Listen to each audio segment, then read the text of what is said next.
नमस्कार। आज हम अपना एसआईआर फॉर्म जो हार्ड कॉपी में रहता है उसको भरना सीखेंगे।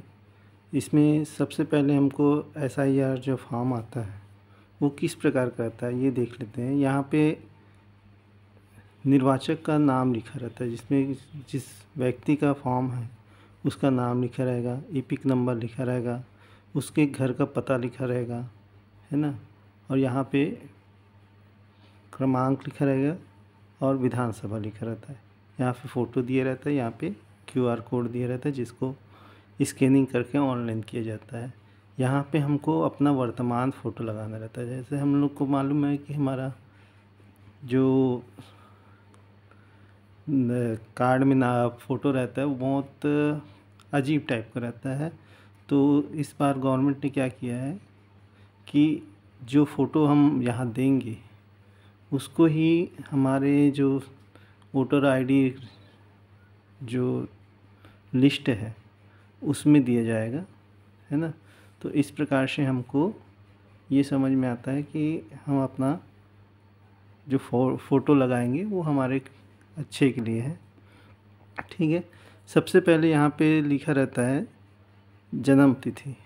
यहाँ पे हमारे जो आधार कार्ड है उसमें जो जन्म तारीख है ना, जन्म तिथि, ठीक है। तो यहाँ पे जन्म तिथि आएगा। यहाँ पे आधार कार्ड का नंबर, आधार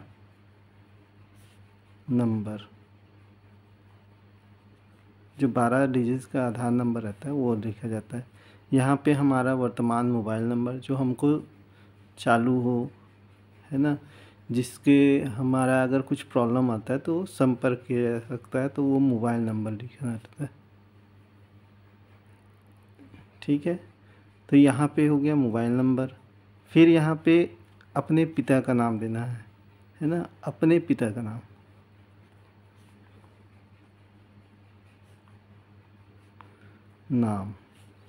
जिसका फॉर्म भरा जा रहा है उसके पिता का नाम, ठीक है। और उसका ईपिक नंबर, ईपिक नंबर मतलब वोटर आईडी कार्ड में जो नंबर रहता है वो कई लोग का ZLX, उसके बाद नंबरिंग रहता है। तो ऐसे ही HLS कई प्रकार के रहते हैं, तो वो नंबर जो रहता है उसको दिया जाता है। फिर यहाँ पे माता का नाम, अपनी माता का नाम भर डालना है, उसका ईपिक नंबर।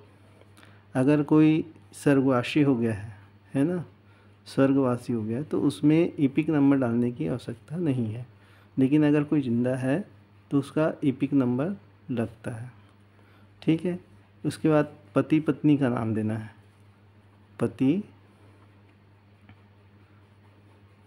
या पत्नी का नाम, ठीक है। और उसका भी ईपिक नंबर, ठीक है। इस प्रकार से हमारी जो डिटेल है, जिसका फॉर्म है उसका डिटेल यहाँ पे भरा जाएगा।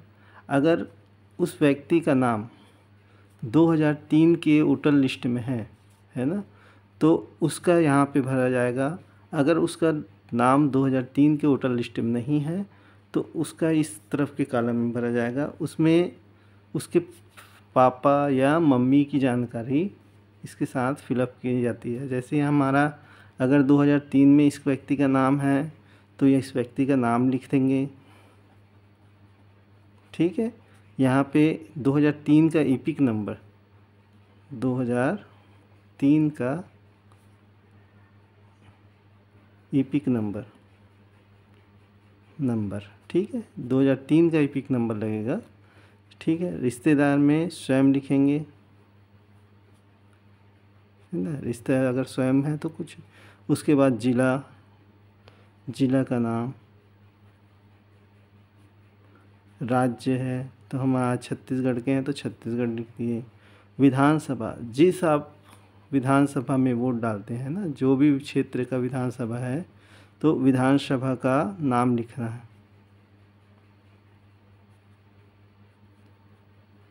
विधानसभा का नाम लिखेंगे, है ना।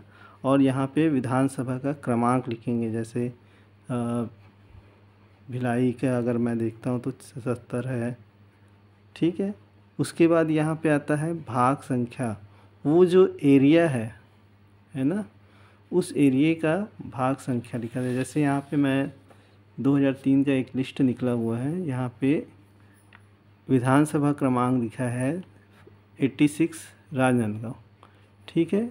मतदाता सूची का एक है, यहाँ पे सरल क्रमांक, अनुक्रमांक मतलब सरल क्रमांक होता है, तो ये लास्ट में क्रम संख्या यहाँ पे लिखेंगे, तो यहाँ पे क्रम संख्या लिखेंगे, ठीक है।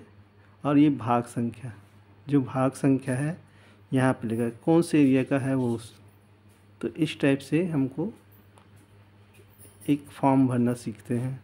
अब जैसे मान लो उस व्यक्ति का नाम 2003 के वोटर लिस्ट में नहीं है, तो उसके लिए यहाँ पे भरेंगे। सबसे पहले यहाँ पे उसके अगर माता या पिता का जिसका 2003 में नाम जुड़ा हुआ है, मतदाता सूची में नाम है माता या पिता का नाम, ठीक है, माता या पिता का नाम और उसके 2003 का ईपिक नंबर, ठीक है। 2003 का ईपिक नंबर लिखना है। ये 2003 का ईपिक नंबर उनके जो वोटर आईडी कार्ड रहता है उसमें रहता है, ठीक है। रिश्तेदार में उनके पिता का नाम, जैसे माता या पिता का पिताजी का नाम, मतलब इस व्यक्ति के दादा दादी या नाना नानी, ठीक है। इस तरह से दादा दादी या नाना नानी। उसके बाद इस व्यक्ति से इसका रिश्ता क्या है, तो जैसे पिता का पिता है तो यहाँ पे लिख सकते हैं पिता, उस व्यक्ति का पिता है, ठीक है। या दादी है तो माता,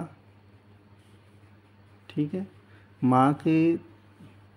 माँ का पिता है तो नाना का नाम लिखा है तो यहाँ पे पिता ही आएगा, और नानी है तो माता, ठीक है। इस तरह से आएगा। उसके बाद जिला है, जिला का नाम, राज्य है तो ये राज्य का नाम आएगा। फिर वैसे ही विधानसभा का नाम लिखेंगे, ठीक है। उसके बाद जैसे हमारा दुर्ग का है,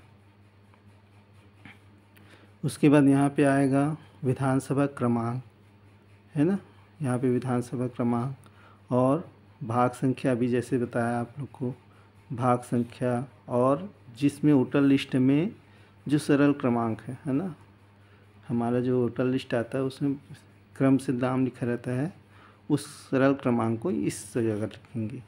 और उसके बाद ये पूरा फॉर्म फिलअप हो जाएगा।